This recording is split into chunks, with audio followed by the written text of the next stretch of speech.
Vous écoutez Samedi de lire avec l'auteur invité d'Amélie Boivin-Enfield.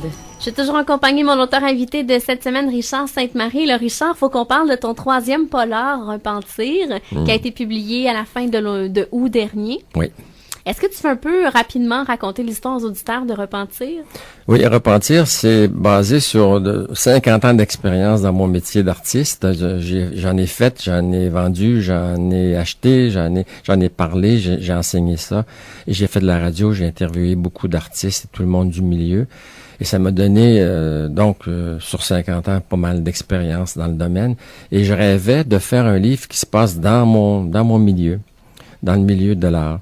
Alors, j'ai imaginé l'histoire, ça commence par autre chose, mais tout de suite, le 2e chapitre, ça commence par un crime dans une galerie d'art.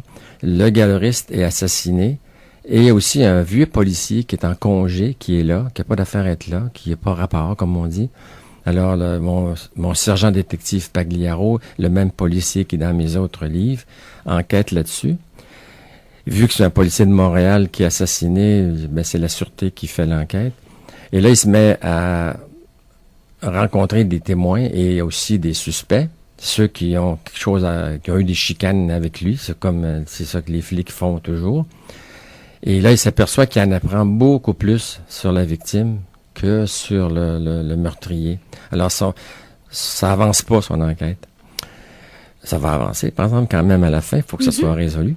Et parallèlement, le livre commence par une histoire d'un petit garçon de 5 ans qui trouve son frère mort dans la cuisine chez ses parents. Et ça se passe il y a 5 ans, mais à la fin du livre, ce garçon-là, il a 51 ans. Donc, on va le suivre un chapitre sur 2 à peu près. C'est l'histoire du petit garçon qui grandit, qui devient adolescent, qui devient un artiste et tout ça, jusqu'à la fin. Puis en parallèle, il y a l'enquête policière. Donc, ça se chevauche les deux histoires. À la fin, ces deux histoires-là vont se réunir. Il y a un rapport entre les deux. Et là, ça va résoudre la chose. Ce petit garçon-là, d'abord, c'est une histoire vraie, ça. Le bébé mort? Le bébé mort, c'est arrivé à un de mes amis qui m'a raconté ça quand j'étais jeune.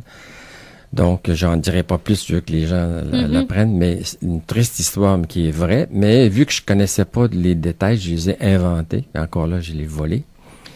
Et ça me permet, ce personnage-là, non seulement de rester dans le domaine, mais de montrer comment on devient artiste. On devient artiste, c'est sûr, mais des fois, on l'est de très, très, très jeune. Hein? Moi, j'ai un de mes petits-fils qui comptait les pétales de fleurs avant de les dessiner. Ah ben ça, c'est déjà un symptôme qu'on est artiste. C'est un trait, là. Alors, on est artiste, mais on le devient aussi. Alors, je voulais, en parallèle à toutes ces histoires de crimes qu'on voit là, dans mon livre, il y a le blanchiment d'argent avec les œuvres d'art, la fabrication de faux tableaux, l'usurpation d'identité, etc., des faux encans, etc., tout ça, qui sont des choses vraies. Des choses que tu as côtoyées dans ton métier. Que j'ai vu dans ma vie. Ouais, des fois, je connais les victimes, des fois, je connais les méchants, des fois, les deux. Alors, j'ai témoigné même en cour criminelle là, sur des faux tableaux.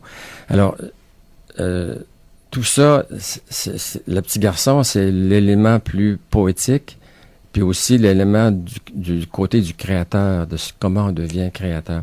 En même temps, ce petit garçon-là, je lui ai donné toutes les stigmates, là, toutes les choses. Autrement dit, je lui donne tout pour devenir un artiste, mais tout pour devenir autre chose aussi, qui est moins drôle. Mais ça, on va le voir à la fin du livre. Oui, c'est ça. Là, à la fin du livre, tous les filons se rattachent ensemble. Ouais. Et j'aimerais te demander, en dehors un peu de ce contexte-là, 50 ans dans le domaine artistique, et t'as côtoyé tout ça, t'as vu tout ça, la fraude et tout ça, est-ce que c'est décourageant? Non, parce que dans le livre, c'est condensé pendant 352 pages de ça. Mais dans la vie, c'est des choses qui sont ponctuelles. Hein. C'est des gens qui sont fait faire des faux de leur propre tableau. Il y en a, mais pas tant que ça. Des fraudeurs, il n'y en a pas tant que ça, etc. Ceux la part des Hells qui blanchissent l'argent avec les œuvres d'art. Là. Donc, c'est sûr que c'est concentré. Là, ça a l'air pire que c'est. Mais je croirais que c'est comme dans n'importe quel autre métier. Où moi, mon cardiologue me dit, un jour, je vais écrire un livre. Ben, ils disent tout ça, là. Je sais pas s'il va le faire. Quand je vais prendre ma retraite, je vais écrire un livre, puis là, je vais en raconter des affaires qui se passent dans les hôpitaux, puis ben c'est ça. Hein. Ben, c'est un peu partout dans les métiers. Moi, c'est le mien, donc là, je suis en train d'écrire un livre qui se passe dans le domaine de la musique, c'est la même chose. Des choses qui se passent dans le domaine de la musique, j'en ai vu aussi, mais quelques-unes. Mais c'est rare qu'on parle du droit d'auteur, surtout de cette façon-là. Ouais. Un petit clin d'œil à Claude Robinson dans le roman aussi. Absolument, oui, c'est ça. Le droit d'auteur, c'est très important. Maintenant, à l'ère, comme tout le monde le répète, mais c'est vrai, à l'heure actuelle, avec l'informatique, ça a ouvert. Chaque fois qu'on a un nouvel outil, ça ouvre la porte aux trucs géniaux, hein, à l'invention, à la découverte. Mais aussi, chaque fois qu'on ouvre une porte, les voleurs peuvent entrer. Puis l'informatique a fait ça aussi. Et il y a beaucoup de vol. Ça a commencé avec la musique, là, mais ça se fait aussi dans d'autres domaines. Le vol de droits d'auteur, surtout avec les machines informatiques. Est-ce que tu as des amis dans le milieu qui l'ont lu, Repentir? Oui, puis j'ai eu quelques messages qui m'ont fait chaud au cœur. Il y a des artistes qui m'ont écrit, qui m'ont dit « Enfin, un livre qui se passe dans notre domaine. » Il n'y en avait pas. Mais il y en a, parce qu'ils les avaient pas lus. Mais ils sont pas écrits par des artistes ou des anciens artistes. Ils sont écrits par des écrivains qui connaissent le milieu parce qu'ils l'ont appris en faisant des recherches, mais qui l'ont pas vécu. Moi, l'avantage, c'est que le mien, c'est des choses que j'ai vécues. Donc, on le sent vraiment, ça. Je pense que oui, hein, oui. Oui, parce que moi, avant de faire ma recherche, je savais pas que tu avais travaillé dans le domaine de l'art visuel et je me disais, oh là là, il a vraiment travaillé fort, il a fait beaucoup de recherches. Ouais. Et finalement, ça paraît. J'en ai fait un peu, mais pas beaucoup par rapport au reste. Par exemple, tu sais, un petit garçon à la DPJ, bon, la DPJ, c'est quand que ça a été inventé, en quelle année? Si mon affaire se passe en 1960, mettons 62, mais c'était pas la DPJ dans ce temps-là. Alors, faut faire des recherches, savoir comment ça s'appelait, puis si ces choses-là. Il y a quelqu'un chez Alire qui s'occupe de ça aussi, après moi, là. Ah oui? Oh oui, c'est très professionnel. Il y a Philippe qui relie, entre autres choses, pour checker ces affaires-là. Il y a une erreur dedans, une place, je peux le dire, c'est drôle. Tu sais, les facteurs ont des élastiques bleus, hein? Oui. Mais j'appelle ça des élastiques de facteurs. C'est les meilleurs, hein? C'est presque les mêmes que pour les brocolis. Ben, je mets ça dans mon livre, mais les facteurs, ça fait pas si longtemps que ça qu'ils servent des élastiques bleus. Alors c'est ça, on peut pas faire de recherche là-dessus. Téléphoner à Poste Canada, leur demander quand est-ce que commencé, puis tu sais, ils vont dire c'est un malade. Mais bon, c'est des choses comme ça, des recherches comme ça que j'ai fait. Mais vu que j'étais dans mon domaine, j'en ai fait beaucoup moins qu'un auteur qui serait pas dans le domaine. Et t'es quel genre d'auteur, Richard? Est-ce que t'écris à tous les jours? Oui, à tous les jours. Tous les jours, sauf quand mes petits-enfants sont là ou qu'il faut faire le ménage. Mais non, j'essaie au moins 4 heures, des fois plus, des fois 6, des fois un peu plus, ça dépend. Si c'est séparé en 2-3 fois, ça peut monter à 7, 8, 9 heures. Mais 4 heures par jour, je dirais oui, absolument. Mais ça prend ça, hein, parce que ça prend de la discipline. Ça prend de la discipline. Tout le monde dit, je vais écrire un livre, mais assis-toi là, puis écris, puis dis-toi que ça va te prendre 1000 heures. Oh, là, ça change. Là, tout d'un coup, il faut en avoir envie en titi, hein. Parce que c'est pour le plaisir, bien sûr, mais aussi on a l'espoir d'être lu. Ça fait que c'est un vrai travail, quoi. Et tantôt, tu parlais du prochain livre sur la musique. On devrait pouvoir lire ça, l'automne prochain? J'espère, oui, en 2015. Oui, quelque part par là, si tout va bien. Je suis assez avancé, mais... ça sera encore un polar?